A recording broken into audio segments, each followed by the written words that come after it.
Hello and welcome to Premier League All Access with me, Sam Matterface, talkSPORT's chief football correspondent Alex Crook and football writer Henry Winter. We're at Hotel Football in the shadow of Old Trafford after watching Manchester United's defeat to Arsenal, which keeps the title race very much alive.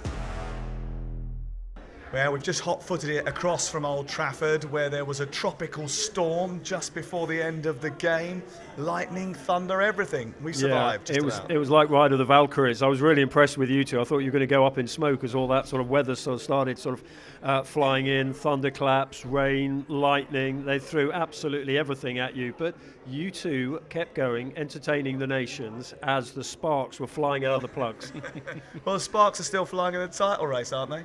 They are, and I think football is going to be the winner in the final week of the season. Massive game on talkSPORT on Tuesday night. Can City win at Spurs? We expect them to, but either way, it will go down to the final day of the season. I think Arsenal deserve credit for taking it that far. OK, let's reflect on the latest Arsenal victory here at Old Trafford at the Theatre of Dreams, where their title dreams are still very much alive.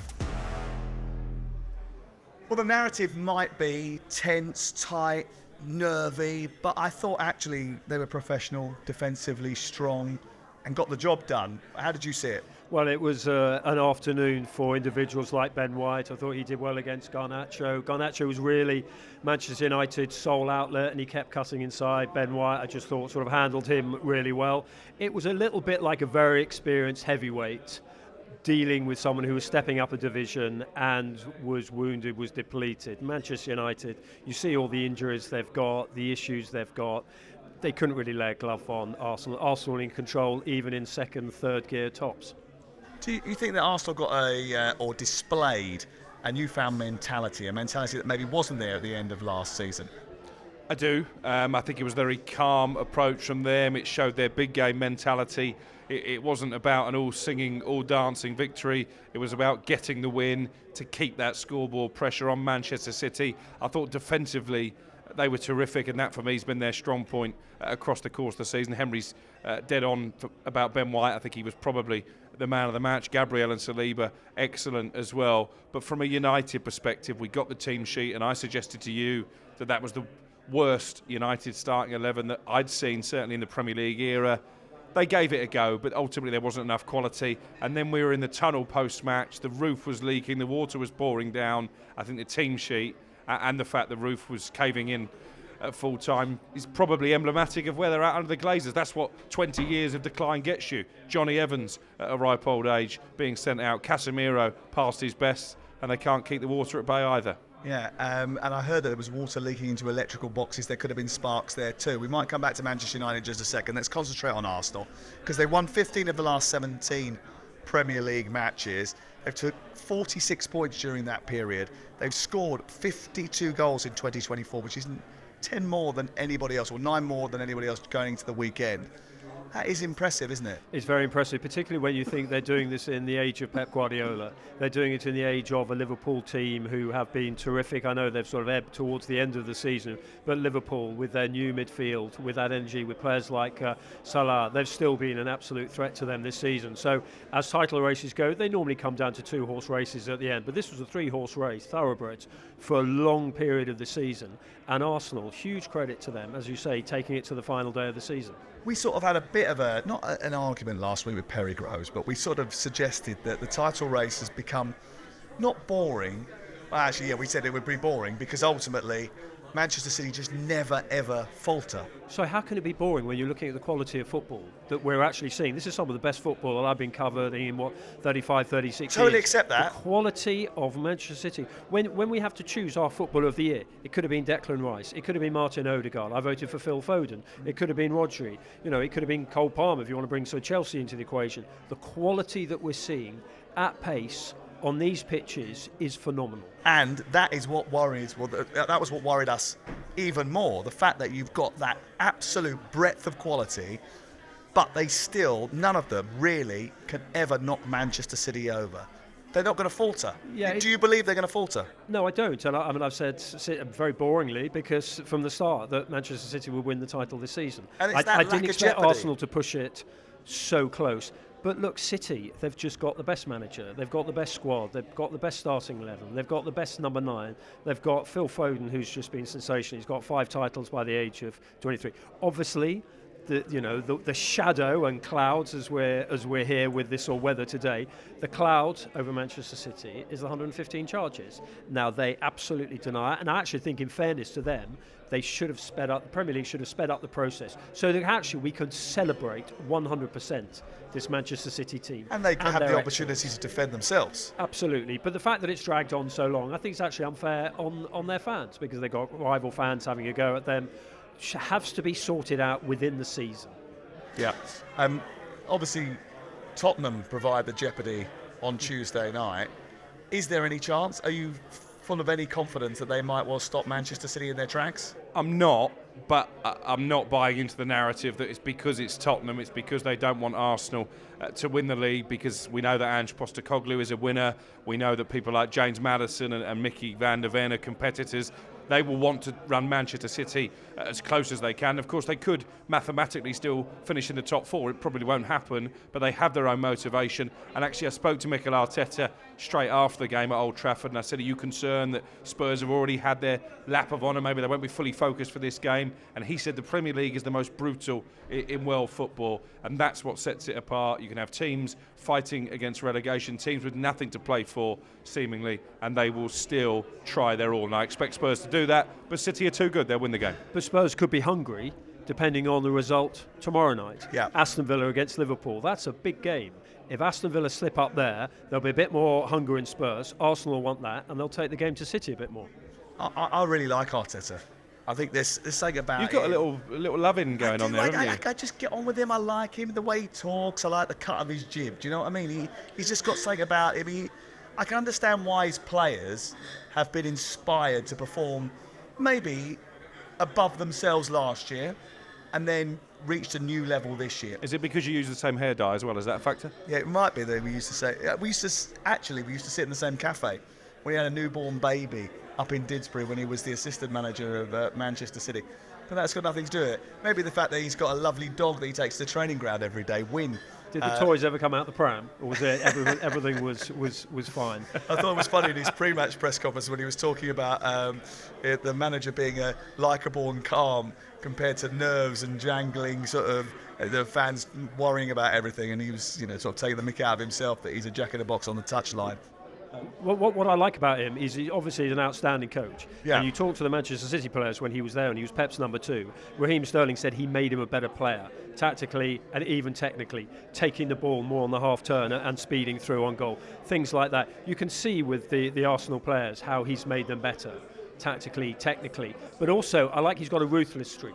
He sorted out the players in that squad who weren't delivering. He got the Aubameyangs. He cleared that squad out, and they now absolutely all march to his rhythm. Do you think they'll ever win the title, though? I do. Absolutely. I think that he is building. It may not be this season, but he will go again. You know how determined he is. Just look at him. Look at him in the dugout. Look at the way, marginal gains. I know we talk about that all the time. Nicolas Jauvert, I was just watching him today, the set-piece coach. Every set piece that Arsenal had, Arteta took a step back. It was like one of those sort of Swiss town hall clocks. He stepped back, and then Jauvert sort of came out to the edge of the technical area and was sort of, just sort of masterminding it as well. He leaves nothing to chance. So yes, I think they will win it. I think it'll be fascinating actually if we do get to Tuesday night. There is a sort of change in what we expect, and all of a sudden we do have final day drama, because that will pull us all back in again and prove us all wrong. And actually, yes, it is a very exciting title race. Well, if Arsenal go into the final day with destiny in their own hands, and therefore that means that City drop points at Spurs, I think they'll win it. I don't see them slipping up That's at home the to mentality Everton. that I was talking about earlier. They've got I that do now. not see them stumbling themselves, and the narrative will be different this season. I didn't necessarily buy into the narrative. They bottled it last season. I think the injury to William Saliba was absolutely crucial. But this season, if they don't win it, with all the goals they've scored, with the fact they've got the best defensive record in the division, with the fact they've won more games this season than at any previous point in their Premier League history, it will be because Manchester City have just pipped them to the post. I don't think Arsenal will have any regret. Turn on to Manchester City in just a second, but let's quickly focus to Manchester United. There was a change in the dugout at Old Trafford today. A new suit for Erik ten Hag. No Manchester United blazer. Looked like he'd just gone into Reese and got himself a summer wardrobe. Impressive. Yes, but that doesn't actually help the team. Is he going to still be in charge next year? You're pretty adamant that he is. No, I don't think he will be. But I just think that I read all the sort of speculation. It's all very sort of well sourced about him. But I think that nothing can happen until Dan Ashworth is in place. Because if you are someone as meticulous and is investing so much money as Sir Jim Ratcliffe, if you look at his business career, he doesn't rush into things. He will make sure that he's got the right people in place, and then there will be this gradual. It will be as much an evolution as a revolution. I know that people are saying, oh, he's firing off all these emails to get, Betty from accounts not working from home anymore. But when you're appointing the manager, it has to be done with the right sporting director in place, the right technical director in place, and only when Dan Ashworth is in will that decision be made. And the chief executive as well, who's not in situ yet at this moment in time, Omar Barada, who joins in the summer. Obviously, there's a lot of speculation about whether he's going to be in charge or not. A lot of the fans that we've spoken to are suggesting that, we can't keep doing this, keep changing the manager every 5 minutes. However, Manchester United performed the way they did on Monday night with a very similar team today. Let's be completely honest. They were a completely different outfit. They committed, but they still lost. Yeah, they did, but there's no disgrace in losing to this Arsenal side. I think what's more of a disgrace is that they can down tools, as they did as a collective at Selhurst Park on Monday, and then actually put a shift in a few days later, and they've caused Liverpool problems this season. They pretty much derailed Jurgen Klopp's hopes of a fond farewell with that FA Cup victory. They've twice drawn with Liverpool in the league. They led against Manchester City in the derby away from home. They weren't bad at Arsenal earlier in the season. You can't pick and choose when you turn up, and that sums up the mentality or lack of these Manchester United players. And I think certain individuals are starting to become conspicuous by their absence. Marcus Rashford was back in training at the end of last week, yet not fit enough to take his place on the bench. And I spoke to Ten Hag after the game. I said, are you concerned that Marcus Rashford and Bruno Fernandes could now miss the cup final? He said he wasn't, but he did add that they can't go into a cup final, these players, without some game practice. And I think that was a little warning to Rashford in particular. If he thinks he can just turn up and start at Wembley, I think he's mistaken. What this club has missed is leadership. Ever since the Glazers came in, it's drifting. The focus has been on what the club can do for an individual rather than what the individual can do for the club, which is the way Manchester United should be. It should be team before self. There seems to be this malaise of selfishness because that tone is set by the Glazers because of they're just sort of taking. And I think that maybe some of the players have seen that. I think that Ten Hag may not survive the summer, because you just look at some of the performances and they are unforgivable, a lot of them. But look, there's got to be sympathy for the injuries. Plus also, in whatever walk of life you're in, you deserve it to your employers, you deserve it to the people who rely on you emotionally, like the fans in here, the fans who fill there, the fans who, home and away, have been behind the team, even when the team has let them down, have been behind the manager, even when he hasn't necessarily made the best decisions in games. So I think that has got to be restored. You actually have to not so much earn your wages. Everyone sort of focuses on the wages, but for your own personal and professional pride and your duty to these fans, these players should be doing more. Well, that's, I think, a relevant point about the supporters, because one of the things I noticed, especially the last couple of weeks, down at Crystal Palace on Monday night, was the fact that the fans stayed there, they chanted for the team, they showed their support for the football club, for the badge. Even today, there was 20 minutes of them singing when really they knew that the game was getting beyond them, but they were still very much behind the football club. Manchester City had a bit of a stroll in Bishop's Park down in southwest London. They beat Fulham by 4-0 on Saturday lunchtime. There's no such thing as an easy day at the office in the Premier League, but this might have been it.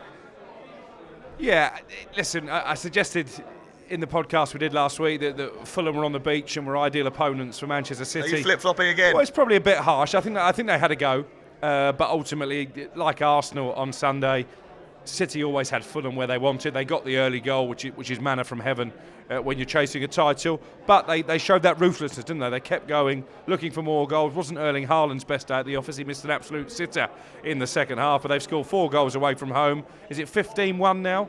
The aggregate score from their last 4 Premier League games. They look absolutely unbeatable at the moment. And that's what they do when it gets to April, when it gets to the running. I thought actually that their professionalism was, the example of that was the fact that Josko Gvardiol was offered the chance to complete his hat-trick and he said, no, let's get someone who's more qualified to take it, because it may well come down to goal difference. I thought that was brilliant, and that was a window into the winning culture that Pep Guardiola's got there, which all the players are buying into. Also, it's a reflection on Pep's the impact that he has on players, that he takes probably the best centre back at the World Cup in Qatar and turns them into the best left back, best attacking left winger in the business, the most prolific left back around. But that was very, very pertinent, that the fact that he says no, Alvarez is the designated taker.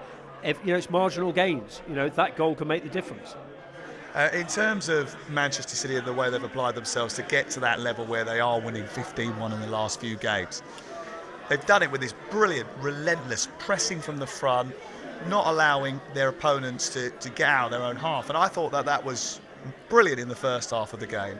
The fact that Fulham were trying to play out from the back, stick to their principles, get up the pitch. They couldn't get within 5 yards of the edge of their own penalty area because they were just smothered by Foden, Silva, De Bruyne.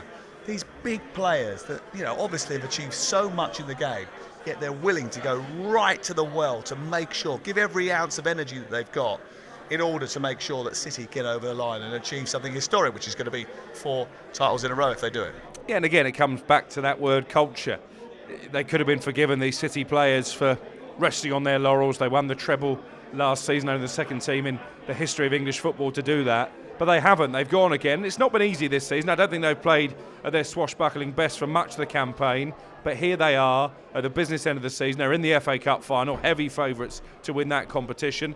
And they're still favourites, odds-on favourites to win the Premier League as well. And I think in some ways, Perry Groves said it during the Sunday session, this could be Pep Guardiola's greatest achievement, to keep that group of players hungry, to see off the juggernaut that Arsenal have become under Mikel Arteta, to see off the emotion of Liverpool in Jurgen Klopp's farewell season. I think it's a hell of an effort if they come out on top again. But he is still human. He still wears a jumper because it's his lucky jumper, he said yesterday, Pep Guardiola.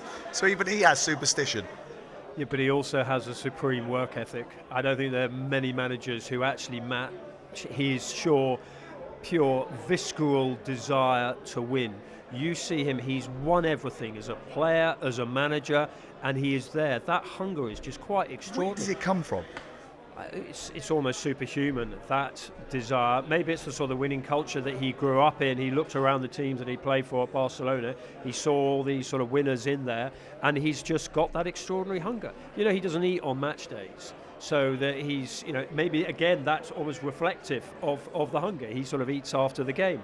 And I think you see the players in matches, they occasionally turn over and look towards the dugout and they see Pep Guardiola, this individual who's won absolutely everything, screaming at them, giving them advice. The St. Vitus dance that he has is sort of hopping up and down, because it's just pure hunger. Yeah, and it's pure theatre as well. We hope that there is a thrilling end to the season. Tottenham are the next opponents and they play them live on talkSPORT on Tuesday night. Cannot wait for that one.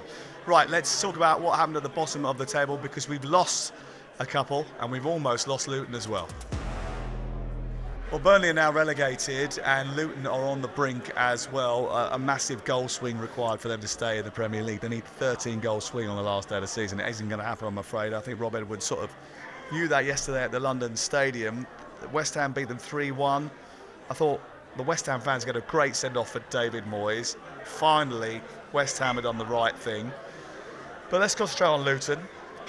Probably the most competitive of the three. Yeah, although you have to say that isn't saying much this season. I think Sheffield United in particular, and probably Burnley for different reasons, have been really disappointing. I think Luton have had a go. They've been competitive just about in every game. They've stopped winning at the wrong time. One win in the last 16 games shows they deserve to be relegated, especially when you look at Everton and Forest being docked points, and they've still not got above them. I think Rob Edwards comes out with an awful lot of credit the way he's conducted himself on the pitch, the way he's tried to go about his business, maybe playing a brand of football actually that doesn't necessarily suit his style, but he's tried to work with the tools he's got. I do wonder if they might regret not doing a bit more business in January, and I understand why not. But this does feel like a bit of a missed opportunity with the points deductions that they haven't managed to at least take it to the last game of the season. Out of all of the clubs that have come up to the Premier League last season and look like they've been relegated this season, Which one has enhanced their reputation the most? Luton, definitely. Rob Edwards, for all the reasons that Crookie has given. I love that emotion in him. I love the fact that he actually thought he'd let down the fans. And the fans have been 100% behind the team. And I take your point about maybe they should have been a little bit more ambitious, but this is a club that's been burnt in the past by, you have to get the balance right. They're obviously going into the new stadium. They must be one of the few clubs that's actually moved closer into a town centre than moving out, which is the way. And look, it's fantastic. It's actually the press car park at the moment, actually, that they're moving in. So I think you're parking in the centre circle at the moment. So if you can move your car in a couple of weeks or so. But look, I think they've been great credit. One or two of the chants from the fans have been a bit disappointing, but as a club to deal with, as a group of players, you saw that family element of the whole club, the way they actually responded to what happened to Tom Lockyer. That shows, great credit to the club, and we're going to miss them. Will they come back? I wouldn't put any money on it immediately. I think if they can keep Rob Edwards, it'll give him a chance. But I think when we get into sacking season, he might well have overtures from Premier League clubs. It depends what players they lose. You mentioned Alfie Doughty as someone who could have a bit of interest. I think Adebayo up front as well has proved a real handful. Carlton Morris into double figures. Ross Barkley, I think almost certainly will be allowed to leave and continue in the Premier League. So it depends on the recruitment. I think Burnley probably are the three who've gone down, have got the best chance, because I think some of the players they signed last summer might just benefit from a year in the Championship. The goalkeeper in particular, James Trafford. Well, I think it'd been interesting if Muric had come in maybe a month earlier, because Trafford was beginning to sort of drift. He's highly regarded in the England age group system. The FA likes him. He's already been called up by Gareth Southgate, but he was just having a difficult time. Muric, when he came in, actually thought did well.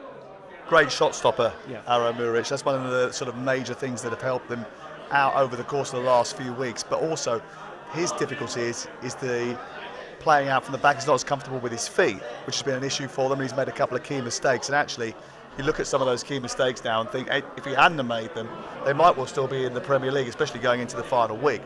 However, I wonder if Vincent Kompany, if he'd compromised on his principles maybe a little bit earlier in the season, maybe changed personnel a little bit earlier in the season, would they have been in a better position? Vincent Kompany, as a man, as a centre half, as a manager, he's not the one to compromise anything, and certainly not his principles. He's a man who's driven by principles. Look at his dad. There's what his father went through, and then becoming a sort of very influential mayor back home.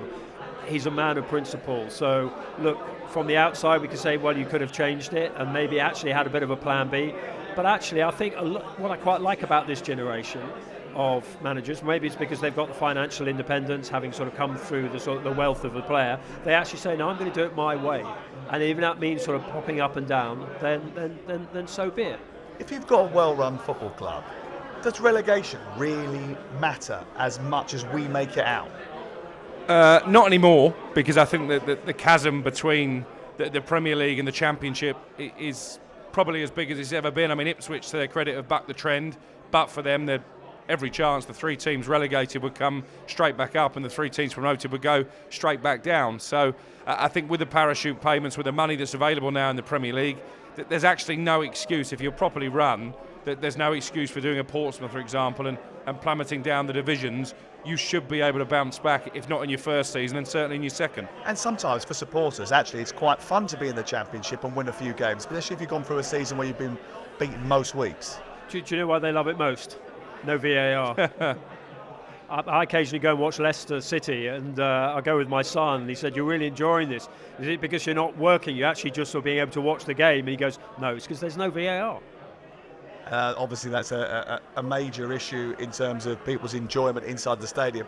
Although, it could be that next year we get the verdicts given to us by the officials inside the stadium. Well, why shouldn't we? I'm fed up with football fans being treated like second-class citizens. What's the excuse for not showing the replays of contentious incidents on the big screens, as the bulk of stadiums, apart from this one, have?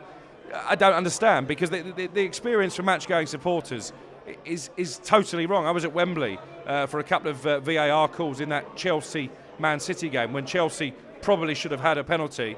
I was in front of the Chelsea fans behind the goal, none of them had a clue what was being checked. They wouldn't have found out until they got home. That can't be right. When you're paying as much as they are to get into games, they have to be treated with respect. We have to remember who the game belongs to.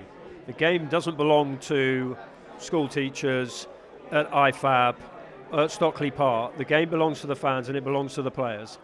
And it belongs to people who pay their hard-earned money, the supporters, week in, week out. Those people who sit in their ivory tower, rewriting the rule book, constantly confusing everybody on a year-to-year basis, have got to get to grips with, basically, not only the laws of the game, but making sure that people understand the laws of the game as well, not making them more complicated, which is seemingly what they've been doing. Do you understand the handball rule now? Well, no one does. That's the issue, isn't it? It's a major issue. And if you look at the law book itself, it even gives you a diagram, and even that apparently is wrong. Yeah. They tell me. You know, they've got the sleeve mark here, but actually it should be a lot higher, which is, I suppose, an example of the fact that one hand doesn't know what the other hand is Depends talking how big about. your T-shirts are. In your case, they're up there. In mine, they're a little bit lower these days. Yeah, that's because you wear oversized now. Right, let's get on to the rest of the weekend's action.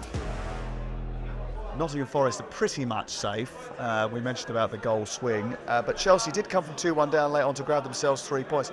Chelsea are playing relatively well, aren't they? Yeah, it was a good game. Difficult place to go under the circumstances. Obviously, fell behind to a classic Callum Hudson-Odoi goal. You'd have thought that Chelsea, of all clubs, would have been aware of his party trick, but they fell for it anyway. Do you want to reveal our text message conversation?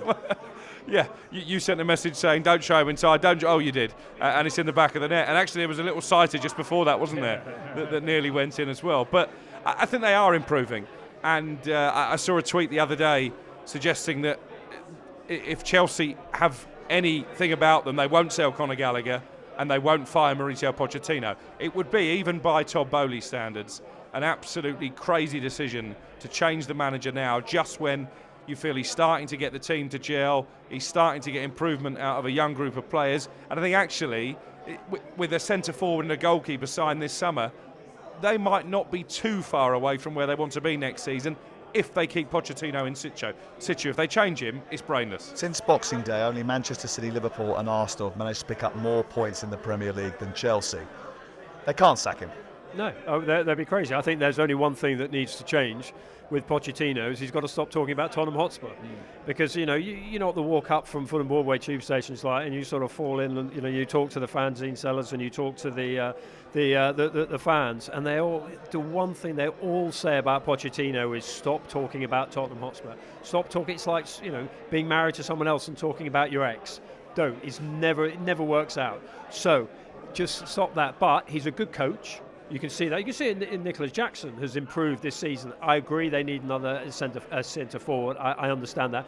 But Jackson's improved. Malo Gusto, I think, has been so terrific this season. When Reece James is back, you've got two of the best right backs around. One or two of the defenders are coming on, are improving. So absolutely, you have to stick with Pochettino. I would be really surprised if they got rid of him, because who actually are they going to get who would be an upgrade on Pochettino? His history at clubs is building clubs. He did it at Southampton. He did it at Tottenham Hotspur. He improves players. You look at the England players he improved at Southampton that he improved with England. So give him time. But he's come out fighting over the last couple of days, hasn't he? Sort of almost suggesting that maybe I'm not happy. Maybe it's me who'll make the decision. Maybe I'll decide to move on. Do you know what? That was suggested to me by a fairly reliable source a few weeks ago when we were talking about Pochettino's future. Don't rule out the possibility that actually he takes matters into his own hands. It's very unusual for a manager to walk away from a lucrative contract. He does only have a year left. And I think actually what he's saying to the owners is, back me, extend the contract, make it public that I am your man, and we could go on a journey together. They can't let him go into the last year of his contract with continued talk about whether or not it will stay beyond the end of that. It's in the nature of Pochettino that he loves a bit of love, and I think that is a plea for love. Talking of love, Cole Palmer got quite a lot of love once again this weekend. Just Reece from you? James, yeah, just from me. Reece James said he was one of the best players in the world. I think when you see him threading the ball through an eye of the needle pass, as he did for Mudryk for Chelsea's first, I mean he's outstanding. I mean, not that everything comes back to England, but you've got a player of his calibre I'm assuming he'll be in the squad. He'll be in the 26. I think the 30-man squad or training squad is announced next week or the week after. But I still can't see him getting actually in the starting 11 because you've got Foden and Bellingham and obviously. But England's resources in the attacking third of the pitch is supreme. And how good it's been. And fair play to him for moving, because he could have stayed at Manchester City. He could have continued his development under Pep. But he wanted to play, and he's been absolutely vindicated. And he's fitted into the Chelsea dressing room pretty seamlessly, really. I mean, you saw the relationship between them after the game yesterday, and you could tell that they appreciate him and he appreciates the support that he's been getting from them. I think the difference between United and Chelsea is that they do have leaders. They may be a young squad, but there are leaders in that dressing room. Palmer is certainly one, Conor Gallagher is another, and I think his teammates appreciate those qualities. They appreciate the bravery that he has on the pitch. There was an opportunity created for Thiago Silva that he just headed wide. Only Cole Palmer was taking that free kick. He takes responsibility, and at such a young age, that's a really impressive quality. For someone so young, he actually tells the others what he wants them to do. He's almost giving Nicola Jackson a running tutorial about where he should be. Well, go back to the game against Burnley when they desperately needed to put points on the board. Raheem Sterling wanted to take the penalty and he went, "No, mate, I'm going to take it." And until that ridiculous Everton situation, no one has got anywhere near another penalty for Chelsea, because he's just almost, ice cool, isn't he, every time he puts the ball on the spot. And that is a character that I think not only Chelsea will be happy with, but also England as well. Interestingly, on England, there's a lot of talk about who's going to play alongside Declan Rice in the heart of the England midfield. We've all got a view on it. I just wondered, and we've had this discussion a few times actually, but if Adam Wharton had been playing in a different shirt since January, apart from a Crystal Palace one, maybe a Liverpool or a Manchester United one or an Arsenal one or a Chelsea one, would he be working his way into the squad? This is what we do, Sam. Someone has some good games, and look, he's been a terrific signing. He is playing well. Kobbie Mainoo had some good games for Manchester United. The game at Molineux, he was outstanding. And then we do get a little bit sort of carried away. I understand where you're coming from, particularly as England need someone if they're going to play a double pivot, which is what Gareth likes. Yeah. Basically wants a younger Jordan Henderson in there. I mean, look, he may be in the training squad. I think he might. He sort of, deserves it because he's been playing really well. But I would be surprised if he goes. Is he a little bit further ahead than Mainoo in his physical development, in a sense, because he's played in the robust championship? Yeah, he's played a lot more first-team football than Kobbie Mainoo. I think Mainoo was obviously unfortunate with the injury that he picked up during pre-season. I think he was going to be a regular in the Manchester United squad right from the start of the season. He's taken his opportunity. He was brilliant on his England debut. I sat behind the goal with the kids at Wembley. I wasn't much fussed about the game. I basically did Mainoo cam for the night, and I thought he was absolutely exceptional, deservedly man of the match. So he's proved he can handle the pressure of playing for England. I'd be surprised if he doesn't go on the back of that performance. And okay, his form has tailed off a little bit. I thought he played quite well against Arsenal, against a strong Arsenal midfield as well. So I think Mainoo will go. I think Wharton might get an opportunity in the training squad, but this tournament probably will come too soon. Was that a Wembley appearance that you stayed to the end for? It was, yeah. I didn't even threaten to leave that one. That's good. It's just nice to know. Does he walk out of games? He walks out of games. Does he? He actually left a Manchester United Champions League game when they were losing, and they came back. Did they come back to win it or come back to equalise? Ronaldo scored in the last minute. You weren't there? I wasn't there. You'd already gone home. And I did try and leave the semi-final at 90 minutes because I was so annoyed. But so where's your loyalty to the team? Well, you've seen all those fans there, 60,000 of them in the pouring rain, backing their team, and you're halfway to your car. Absolutely. I stayed at Wembley, but only because my 14-year-old daughter persuaded me to. She's got loyalty and backbone, and you're just a fly-by-night. It's good to see you at Old Trafford, to be fair. So, cards on the table. Who gets into the top six? Who wins the title? Manchester City win the title. You can do the top six. Well, I agree with Henry on the title. In terms of the top six, Manchester United-Newcastle is quite a big game on Wednesday night, isn't it, for those reasons? I just don't think United will win it, so I'll probably go with Chelsea, actually, because I think they'll win at Brighton. That game's live on talkSPORT 2 on Wednesday, and then they're at home on the last day of the season, Chelsea. I think they'll probably get 6th place. Interesting. Okay, we'll find out. Big week of live football on talkSPORT. The Championship playoffs continue. We've got the League One playoff final on Saturday.